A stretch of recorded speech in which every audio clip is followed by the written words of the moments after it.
Datum je 9. oktobar 1999. godine, stadion Maksimir u Zagrebu. Odlučujuća utakmica kvalifikacija za plasman na Evropsko prvenstvo u kojoj se sastaju Hrvatska i Jugoslavija. Gosti u završnici prvog poluvremena vode 2:1 i imaju rezultat koji im garantuje plasman na Euro. Robert Jarni napada Zorana Mirkovića u pokušaju da dođe do lopte. I sada ja mislim da će i Jarni dobiti žuti karton zbog ovoga. Ovo je priča o tome kako je došlo do ovog nesportskog trenutka.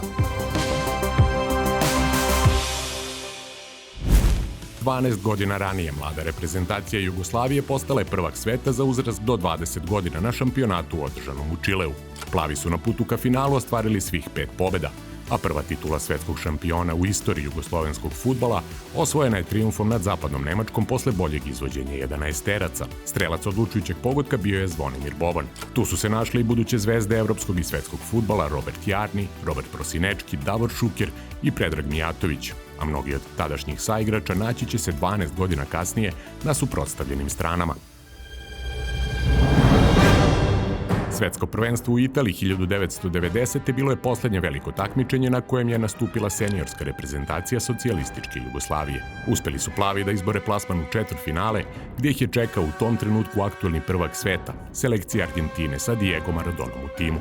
Posle velike drame i 120 minuta bez golova, Gaučosi su, zahvaljujući boljem izvođenju 11-teraca, prošli u narednu rundu, dok talentovana generacija jugoslovenskih fudbalera neće dobiti drugu šansu da se dokaže na velikoj sceni.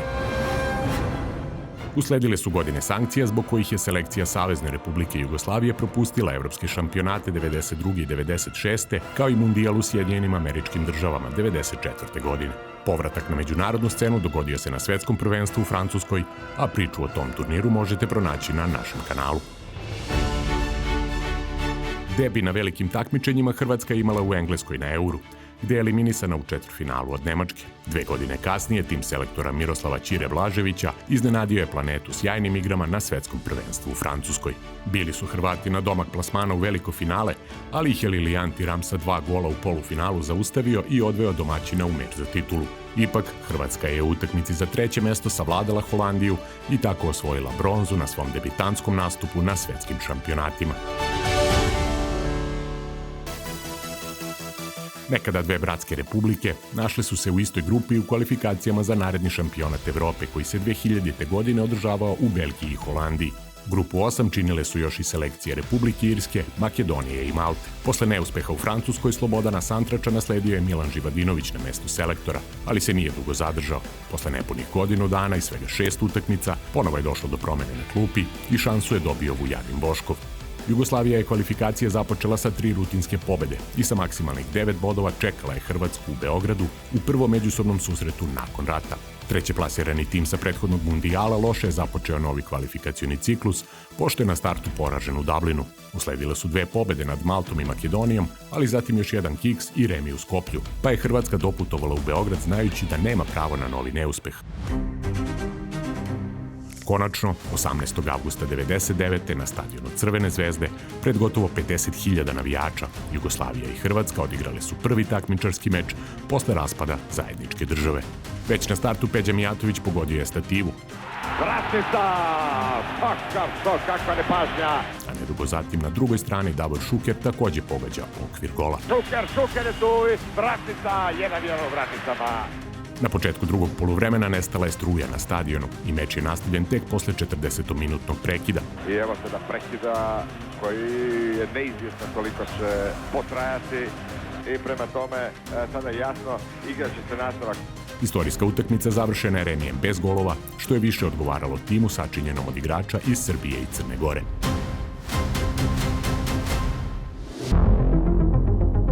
Prvi neuspeh u kvalifikacijama Jugoslavija je doživela u Dublinu, ali usledile su 2 pobede nad Makedonijom, pa je računica uoči poslednje kola bila jasna. Plavima je na Maksimiru bio dovoljan i remi za direktan plasman na Euro ili u baraž, dok je Hrvatima odgovarala samo pobeda. 12 godina nakon titule u Čileu, nekadašnji saigrači našli su se na suprotstavljenim stranama u meču koji je bio više od igre. Hrvatska istorijsku utakmicu dočekala značajno oslabljena, jer zbog povreda nisu igrali Zvonimir Boban, Slaven Bilić i Dario Šimić, dok je Igor Štimac bio suspendovan. Prije samog početka naš će biti početni udarac, počet će Šuker. Prvu šansu imao je Šuker, ali je njegov udarac odbranio Ivica Kralj. Asanović i Kralj brani. Hrvati su smatrali da su u toj situaciji oštećeni i da je lopta pre intervencije Kralja čitavim prečnikom prešla gol liniju. Da li je zgoditak? Ne, nije. Nekoliko minuta kasnije domaćin dolazi do prednosti. Šuker je bio asistent, a egzekutor Alen Bokšić. Bokšić, to je šansa, Bokšić i gol! Kako je nekoliko minuta ranije Irska povela u Skoplju, taj rezultat vodio je Hrvate u baraž, a Jugoslaviju ostavljao bez šanse da se domogne evropskog prvenstva. Imao je Šuker nedugo zatim kolosalnu priliku da duplira prednost svog tima, ali je sreća bila naklonjena gostima. Šuker, jao! Igrao se 25. minut kada je Jokanović fauliran na 30 metara od gola Ladića. Slobodan udarac izveo Mihajlović, a Mijatović je potkačio loptu i poravnao rezultat. Odlična prilika 1-1. Izjednačenje Predrag Mijatović. Navijači i fudbaleri hrvatskog tima nisu uspeli da se oporave od tog šoka, a usledio je novi. Posle prekršaja nad Stojkovićem, ponovo je Mihajlović preuzeo odgovornost. Dejan Stanković uspeo je da očeše loptu, dovoljno da joj promeni pravac i posle nespretne reakcije Ladića ona je završila u mreži domaćina. Dobar centar šut još jednom i 2-1! S obzirom na to da je Irska i dalje u Skoplju imala prednost, izabranici trenera svih trenera znali su da im odgovara samo pobeda i usledili su agresivni napadi domaće selekcije. Robert Jarni izvršio je pritisak na Zorana Mirkovića i pokušao da dođe do lopte. Nekadašnji fudbaler Partizana i Juventusa bio je poznat po ratničkom temperamentu, koji je pokazao godinama ranije u utakmicama sa Crvenom zvezdom. Tako dolazimo do trenutka sa početka ove priče. Kako se bori Jarni, vidite ga kao trči na sve strane i uze loptu, ali hoće li Aranda njemu uzeti loptu? Uhvatio ga za najbolniji dio. Mirković, crveni karton! Provokacija Mirkovića tamo upućena prema južnoj tribini, ali nestaje u tunelu, što se ove utakmice tiče, nestao zauvijek.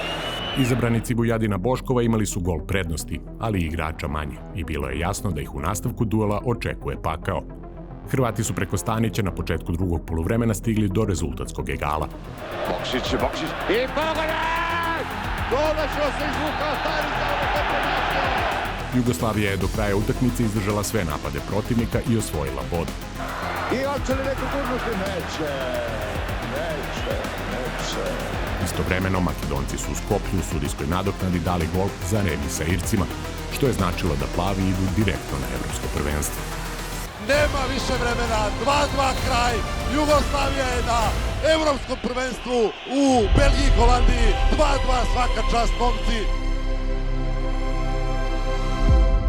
Bio bi najveći krivac da smo izgubili, napravio sam veliku glupost. Vodili smo 2-1, sve je bilo pod našom kontrolom. A onda smo u velikoj meri zbog mog isključenja ušli u rizik. Nisam prijatelj sa Jarnijem, ni sportski, ni privatno.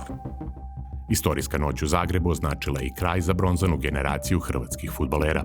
Jugosloveni su slavili i spremali se za nastup na evropskom prvenstvu, gdje će doživeti rezultatski debakl.